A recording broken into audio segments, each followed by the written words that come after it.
Hello, everybody, and welcome to another episode of The Male Perspective. I am your host, Lana Reid, and today I have a great big welcome for Mr. Casey Bell. He is the author of the book, Men Are Dogs. How many times have we heard that, folks? But welcome to the show, Casey, and I look forward to an interesting chat about today's topic. Welcome. Thank you. Thank Thank you. you. And where am I speaking to you from? What state are you in? New Jersey.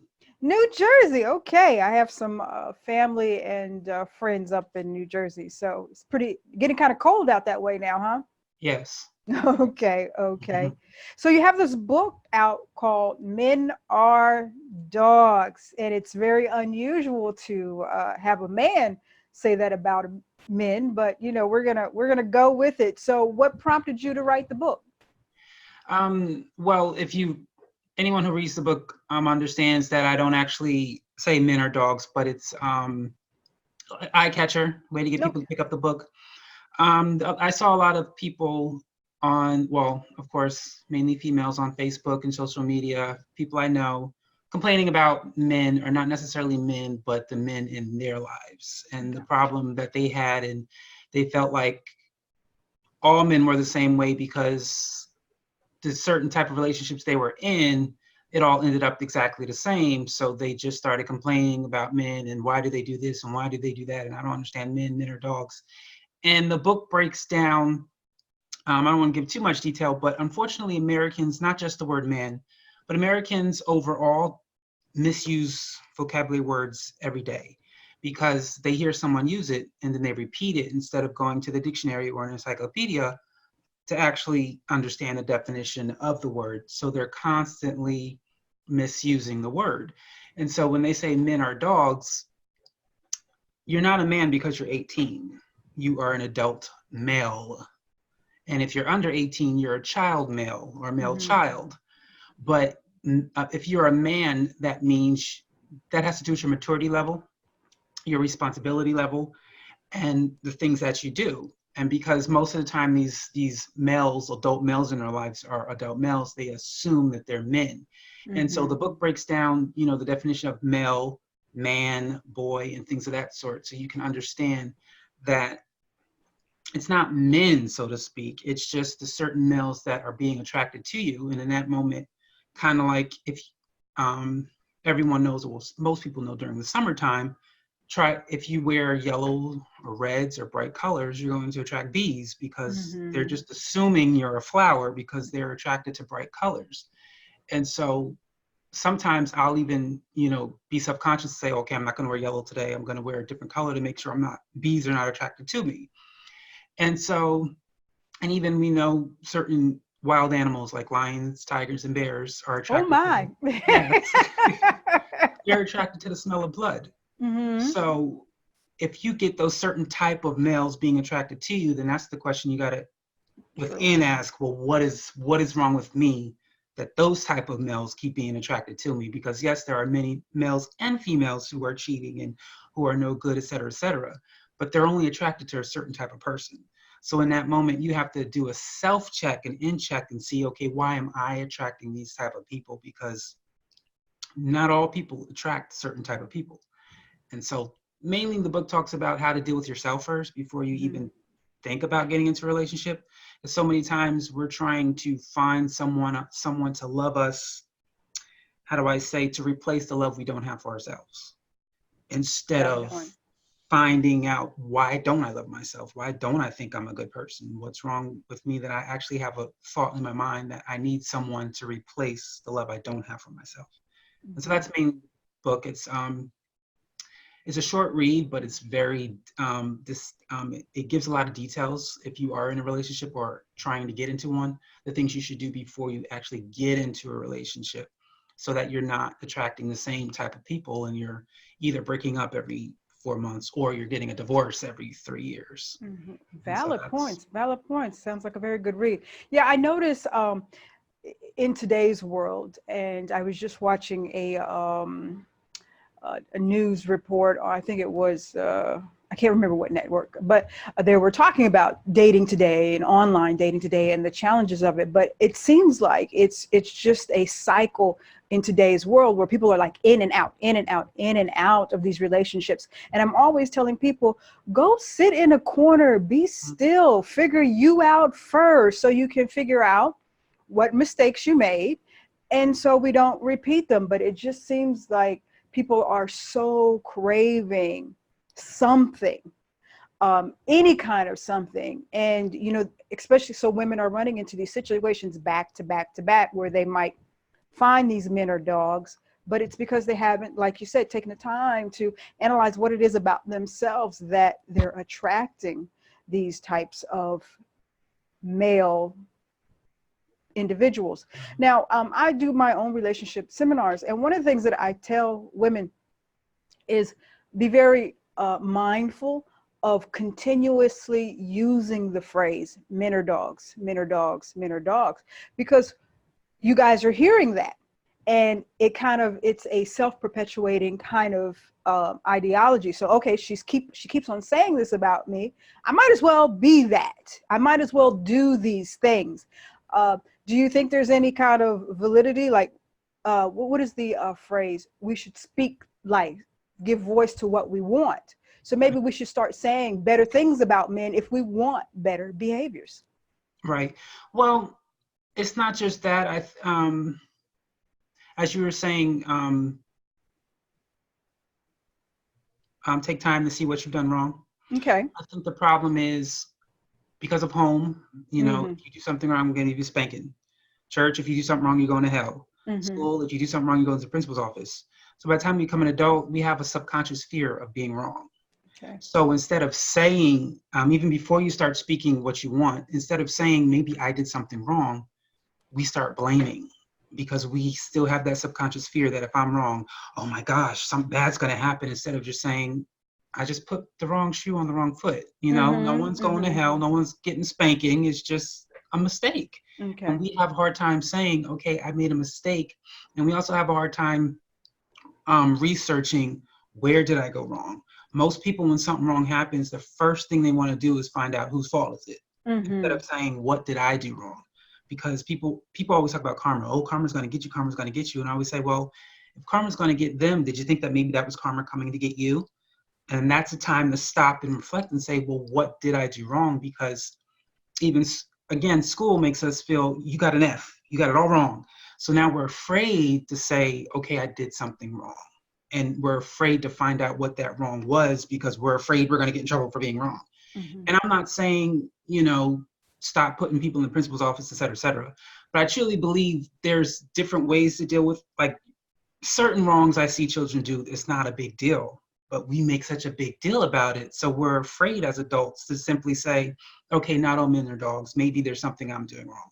You know, maybe whatever it is, maybe I need to look at something. The other thing is change your circle. I know a lot of people say, what was it? Steve Harvey said, if you want to be wealthy, be around wealthy people. And someone made a comment, then I wouldn't have any friends. And that's the other problem, is we care so much about being liked by people that we would rather stay in a pit with our friends than climb up to a mountain with the wealthy. And so again, that's the same thing with relationship. I mean, people always talk about, you know, oh, I'm a king or I'm a queen. And I'm like, well, when was the last time you saw a king hanging around in a pub, getting into a bar fight, you know, calling each other names, you know, the B word, and all, like, that's not what they do. And so, but when you're surrounded by that your whole life, that's all you know. And I think the main problem, even in relationships, is with school, is that they teach us through pencils and tests, but we don't learn unless we only learn through our experiences and our surroundings. True. And so if you're surrounded by that type of activity of, you know, dogs, so to speak, then that's all you're going to be subconsciously, and that's all you're going to attract. But if you're seriously ready, and most people say they're ready, but they're not, because a relationship simply means I can't be selfish anymore. True. That's what it means. And most people go into a relationship saying, well, I'm going to stay selfish, but you're going to make all the changes so that I can stay selfish, but you have to do everything I want, instead of realizing we both have to make changes. So if you're seriously ready to say, I don't want to be selfish anymore, then your first step is to be around what you want. And so no offense, most good men don't hang around bars and clubs, and they're not online trying to find anyone. They're most men who are ready for marriage, first of all, have got themselves together. So they've Okay. got themselves a career or a business. They're not looking for you to help them pay bills. I'm not saying a woman can't work, but he's not depending on your salary to pay the bills. Because I'm like this: if he's depending on you, who's paying his bills when he's single? Mm-hmm. And Mm-hmm. so it's you have to check yourself first. Everything, like even if, because lots of times relationships don't work out because whatever happened as a child that shouldn't have happened, whatever type of abuse, verbal, emotional abuse, or maybe you were abandoned. Lots of times, you hear those horrible stories of someone being left on the doorstep and things like that. You can't just say, "Oh, I'll get over it." That's stuff you can't get over. It has to be dealt with. And when you deal with those issues, another problem I would say is we're afraid of therapy. I think because, comedians make a lot of jokes about it, Mm-hmm. shrinks and things like that. And so now, and then we also associate therapy with mental illness. So if you say, I'm going to therapy, if you tell someone I've got cancer, they'll go, "Oh, I'm so sorry. I have to go to a cancer doctor." But as soon as you say I have a psychiatrist, "What's wrong with you?" And it's like, well, illness is illness, and we shouldn't do that. And so now we're afraid to go get therapy, to do it ourselves. And then when we're in a relationship, we're looking for someone to replace what we're not dealing with, as opposed to dealing with the issue first, dealing, why am I attracting these type of people? And it's not always dogs. Sometimes it's you keep attracting people who are stealing from you, or taking advantage of you, or you're attracting an abuser, or you're attracting whatever the case may be. That's not yes, they need to deal with themselves, but you first have to figure out, why does that keep being attracted to me? Because Mm-hmm. not every woman has been in an abusive relationship. Even if it didn't work out, there was not abuse there. So it doesn't mean all men are abusers, all men are dogs. It's just that you keep attracting that type of person, and you Okay. need to figure out, what magnet do I have that's causing that attraction. Okay. So the woman, she sits down and she says, I'm continuously running into these relationships that are not satisfying to me. So I'm going to step back and do my analysis. Okay, beyond abuse or whatever, what types of qualities have you found about women that makes them keep on attracting? Because I know professional women who've got all their stuff together, quote unquote, but they keep on running into the wrong type of guy.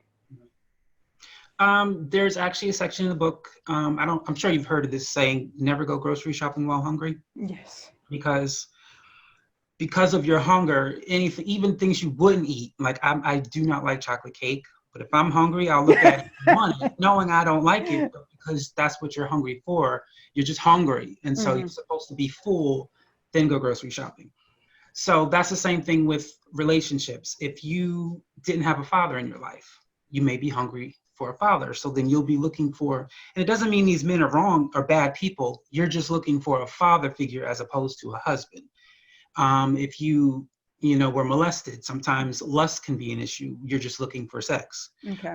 If you didn't have a lot of money in your life, you grew up poor, you may be hungry for money. So now you're looking for someone specifically who can provide for you, which, again, nothing wrong with that. But if that's not your husband, then something's going to be off. If lots of times people are hungry for children, so they're just looking for someone to get them pregnant. And then once Mm-hmm. they get pregnant and have that child, they realize, I really don't want this person. And so you have to first figure out, and in the book I give solutions. How do you deal with that hunger? How do you get full so you don't have that hunger? So when you are, so to speak, searching for someone, you're not searching for what you're hungry for as opposed to a person, because the spouse is not supposed to fulfill your hunger. Like I said, if you have a hunger for a father, find a father figure. If you go to church, ask an elderly, would you mind, et cetera, whatever the case may be, because your husband is not supposed to fulfill that need. That's something, unfortunately, your father was supposed to, but if he couldn't, don't find a boyfriend or husband to do that. You need to find someone else, so that way you're not hungry. And so Okay. the best way to deal with relationships, make sure you're full before you go looking, or Okay. otherwise you'll find someone to fulfill the hunger as opposed to the spouse. Okay. Now, I know it's probably a very broad definition, but just generally speaking, what does a boyfriend or a husband, what should they look like? What quality should we be looking for? Well, the first thing, I know the first date, well, most of the times from dating to wedding, there's major discussions that need to take place. I would say start with the simple before you get into the deep. So I know there's this argument about some people believe it's wrong for the couples to have separate accounts. Some people believe it's right. So then that's not an argument. If you make sure that that's an agreement you both agree on, because if you both agree on it, and it doesn't mean you're compromising. If you both 100% agreed before you got married, then that's, some want children, some don't. Some want 12, some want 2. Simple things like that is discussions you need to discuss, because by the time you get married, you don't want to be hating that person because they decided they didn't want to have children and you want 12. Well, we didn't talk about that. Well, that's because you were too busy talking about wedding colors and flower arrangements and all of that, which means nothing, because now you don't know what. And so the first step is to see, do you have, the same similar wants? If not, then obviously you're not supposed to be together, because you shouldn't have to change what you really want in life. And then even once you're like, I'll say 3-4 months in, go as far as the stupid stuff. Like, are we spending Thanksgiving at your mom's or at mine? Or we'll do Thanksgiving with your family, we'll do Christmas, some simple things like that, because those are things you shouldn't be arguing about, And then once you get the simple things, then it's like I said, for a man, he really should have his own. I would say not just a job, but if not a career, his own business. He should have his own place. Everyone jokes about don't be with a man who's at his mama's house, which is true, because if it doesn't mean there's something wrong with him. It just means he's not ready for a commitment. And you don't force, and that's another problem. Never force someone else to be in a commitment. If you can see they're not ready, you can't change them. And that's for men and women, because a lot of times men get into relationships that they realize, wow, what did I do? It's like, well, she wasn't ready and you were forcing her to be ready. So he should have his own. He should have a vision of what the two of you are doing, because you're not just there to be the mother of his children. But if he has a business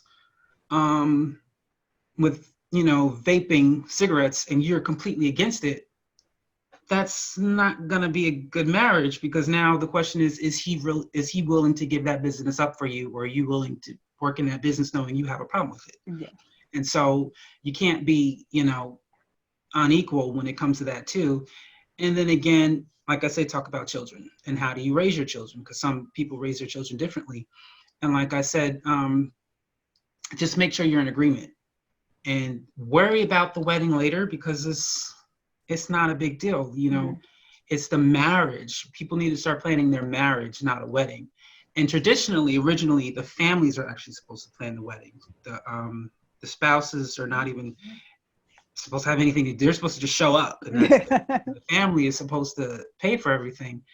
And I think, no offense, I'm not even going to say any names, a certain channel, certain cartoons have made us stupid.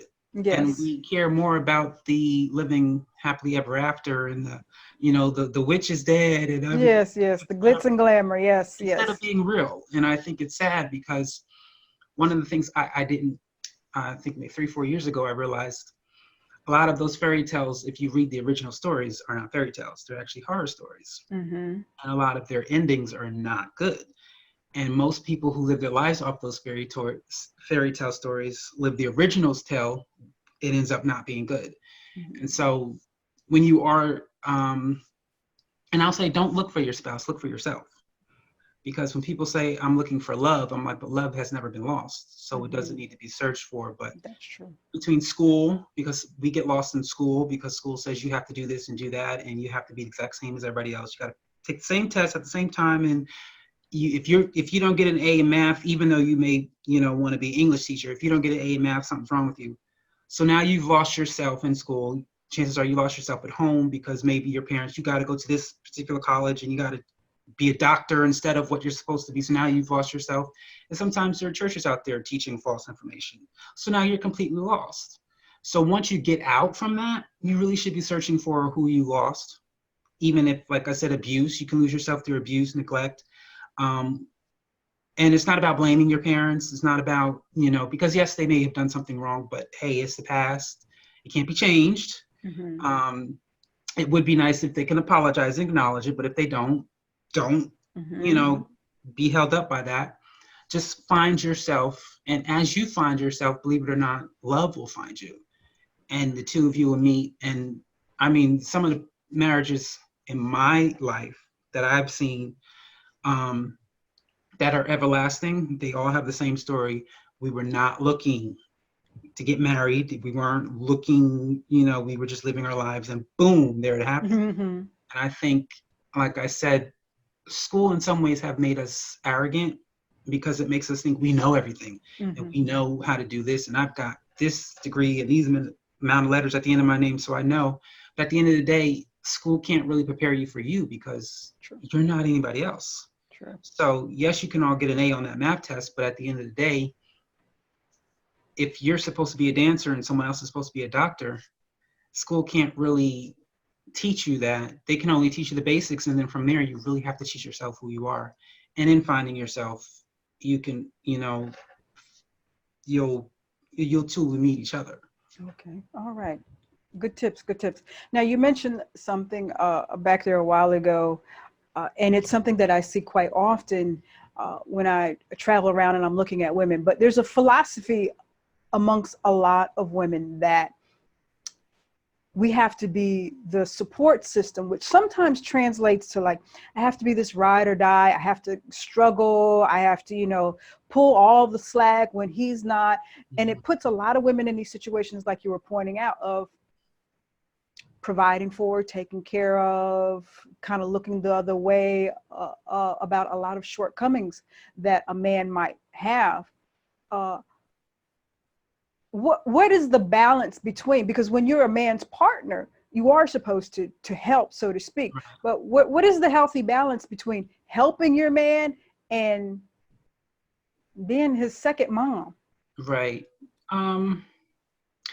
Well, with that said, you have to remember he's not your child. Mm-hmm. So, and I do see some women who, I'll say, I actually wrote a play and there's a joke in there. These women meet 20 years, they haven't seen each other for 20 years. And so they asked this one woman, she goes, oh, I have 3 children. I have a son, I have a daughter, and I have a husband. And it's funny, but I think because, again, men don't take the time to grow up. And lots of times they get married too early. And we also have to remember women are more mature than men, that maybe she can get married at 30, but he probably should wait another 10 years because one of the things I don't agree on is no woman should ever have to tell her man, the sink is leaking. And it's one thing if he didn't notice it, but if this is her 5th time telling him, that's a problem. Because the first time should have been the only time. And if he can't fix it, then immediately he should have called someone. And so you yourself, and the thing is, even before you get married, you can see that he's not ready. But I think sometimes because of desperation or low self-esteem, or I'm tired of being a bridesmaid, which I hate that saying, because if you're really friends with someone, they shouldn't be offended if you say, no, thank you. I don't want to do that. But for whatever reason, he shows you that he's still a child. Like I said, there's certain things, make your bed, wash up. When you're 5 years old, understandable. But by the time you're an adult, there's just certain things no one should have to tell you. You should be doing automatically without anyone telling you. And so if he's in the dating period, and you can see it, but a true husband, anytime he comes to his wife with a problem, it should be, this was the problem, this is how I solved it. So by the time she hears of it, it should have already been solved. You know what I'm saying? Okay. But if it's constantly, this is the problem, and you need to, this is the problem, And like I said, you'll see signs, you'll see red flags. As we all know, Dr. Maya Angelou said, when someone shows you who they are, Believe believe them. them. We unfortunately don't believe people. Okay. We just don't. And I think it's either we're desperate or we think, well, I can change this person. And the only person who can change a person is themselves. And they first have to acknowledge that they have to change, and then they have to acknowledge, I want to change. And then they'll do what they need to do to change them. But I think in the dating period, you can see when a man is still a child. So, Okay. when he's still not, if you have to still constantly tell him to do simple things, he's just not ready. And that's not a time to force, marriage on them and all that. It's time to say, you know what? No offense, but I just don't think you're ready. And let him nicely let him know, because some males honestly are unconsciously ignorant. They really don't realize your wife, your mother, your sister, no one at a certain age should be telling you to do things. It should be automatically that you do them. And when it comes to helping, how do I say this? I just truly believe you'll know. Okay. You'll know when it's supposed to be because I'm his wife, and when this should have been done. Okay. You know what I mean? Like some things, there's just certain things in a marriage that should be done that she shouldn't have to worry about. Okay. It's just that simple. But I think, again, the other problem is most people were raised and didn't have a good example in front of them. Either one parent or both parents, or both parents just didn't, because we really do learn by experience. We do what we see in front of us. Most women who had a spouse or is in a really abusive relationship, their mother was. Okay. And most men who are abusers, their father was. And so we learn and we don't stop to acknowledge, wait, that was wrong. Mm-hmm. That's not something that's supposed to happen. So I need to check myself to make sure I don't do the same thing. Now, I want to, you just said something that I really think is a problem in today's relationship world. A lot of times we're seeing two people try to come together and build something, but they both come from broken homes, single families. So they don't have a example to look at. So from a male's perspective, where do you go to learn how to be somebody's man or somebody's husband when you don't know what that looks like? It would vary on each person. Mm-hmm. It's funny you should say that. There actually is a couple at my church who we had a workshop, and they were saying how neither one of them has whole siblings. All their siblings are half. Okay. So they never, and so when they got together, they made the conscious decision that would not happen to them. They would make sure. But they were also in church with married people who were a good example. Okay. And if you don't go to church, sometimes you have to not be ashamed to search for it. You have to, I think the main problem now, not just with relationships, but America period, is no one wants to admit I was not raised correctly without feeling like they're being dishonorable or blaming their parents. It's just realizing that they were ignorant. They didn't know any better. I don't blame them. I forgive them. But I was not raised correctly. And now, whether it's books, I don't know that they have workshops out there, or whether if you believe in God, ask him to send you someone, or if you see a relationship that looks somewhat okay, just simply, and be honest. Like, we're so afraid to be honest, to simply say, you know what, I don't know this because unfortunately my parents were not. Would you mind being a mentor, or, et cetera, so I can learn how to do this? And then the other thing is, some things are just common sense.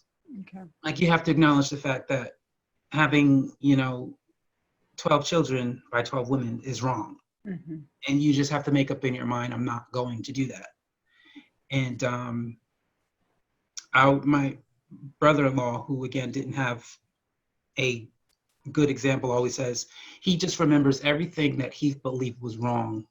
He made sure he didn't do that with his children. And that's something also you have to do. If you just feel like, okay, I wish my dad would have done this, it doesn't mean you do it with your children, because they may not like it, but at least acknowledge it. Hey, would you like to go to a football game, or would you like to, whatever you wanted them to do, you have to acknowledge it. And again, I think that's the main problem is we don't acknowledge because we're afraid. We're afraid to Mm-hmm. be wrong.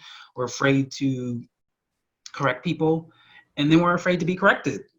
And I'm hoping at some point in time, before this world ends, people start acknowledging that it's okay to be wrong. It doesn't mean you stay wrong and you keep doing wrong, but it's okay to acknowledge that something is wrong and that we can fix it. And I think if we spent less time judging each other and condemning each other and just saying, you know what, hey, let's fix this together. You know, you Mm-hmm. have a problem putting your shoes on the wrong feet, so I'll help you with that.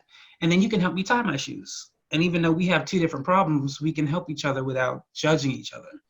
And so as a even a woman or a man, you have to first acknowledge what is wrong, what you know is wrong, because some things you see if you saw your dad beating your mom, you know that is wrong. Mm-hmm. So you need to acknowledge it.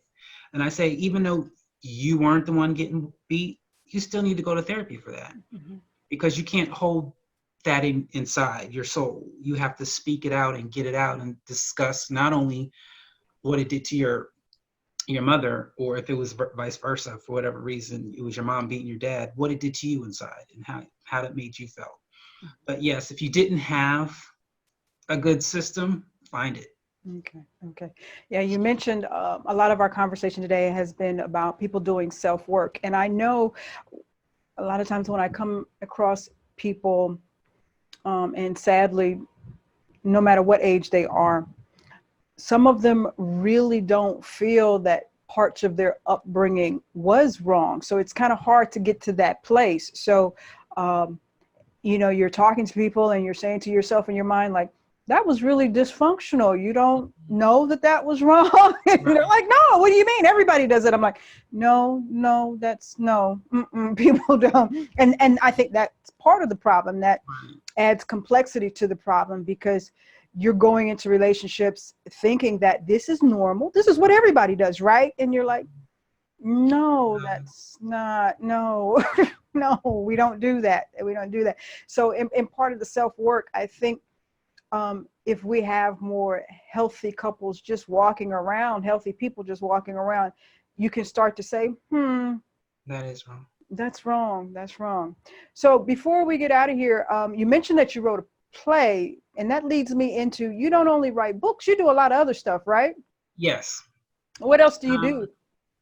well, I write plays, poems, songs. I'm also the off the subject, a fashion designer, graphic designer, and Okay. a artist. Okay. Okay. Yeah, they were yeah, the fashion designer. There was a boycott, I think, going on Facebook about, we should buy these name brand fashion designers. And there was a list of other alternatives that we should go to. So your name should have been on that list somewhere, Casey.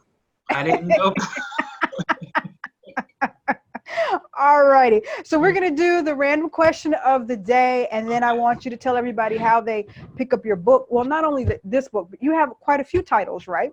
Yes. And are they all like relationship geared or no? No. This is the only relationship geared, and this is out of them. Only three are nonfiction. Okay. The rest are all fiction. Some are children's books. So I haven't read. Okay.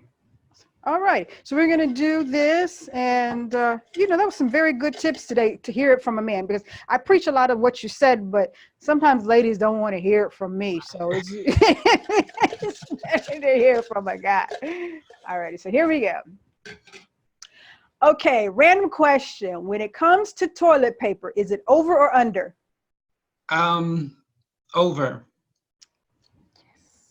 My guy, my guy, my guy. It's funny because I used to say I don't care, it doesn't matter. But if you go to the what's it called, patent, U.S. patent, and you Yeah. look at the person who invented it, Yeah. it's over. Over, The cool. way he drew it is over. Yeah, okay. You're my new favorite person. Yes. Okay. One for the team. All righty. So Casey, tell us before we get out of here, how do they pick up the book? How do we connect with you for some fashion designs? How do we check out one of the plays? How do we get in touch with you?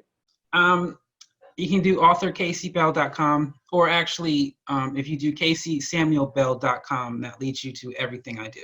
Okay, great, great. Well, I enjoyed today. Like I said, I do a lot of preaching to my ladies about relationships, but sometimes it's better if they hear it from a guy. But somewhere along the way, we're going to get this right because as human beings, we are designed to be connected in partnership. And it works so much better if two people are as reasonably healthy as Right. possible. Nobody's going to be perfect, but as reasonably healthy as possible. It's just so vital. And it's not only vital for that couple, but this couple is raising children, and it's very vital for the children that they are raising to see two people build and construct a healthy relationship. So we got to get this right somewhere along the way. And I challenge ladies to stop saying men are dogs, because dogs are loyal. Dogs, they do what you train them to do. So ladies, maybe you're just not training the dogs to do the right thing. That's all I'm going to say. But thank you, Casey, for hanging out with me. I had a wonderful time with you. Thank you. Thanks for the invitation. I appreciate it. Thank you. Well, that is all for this week's episode of The Male Perspective. I will see everybody next time.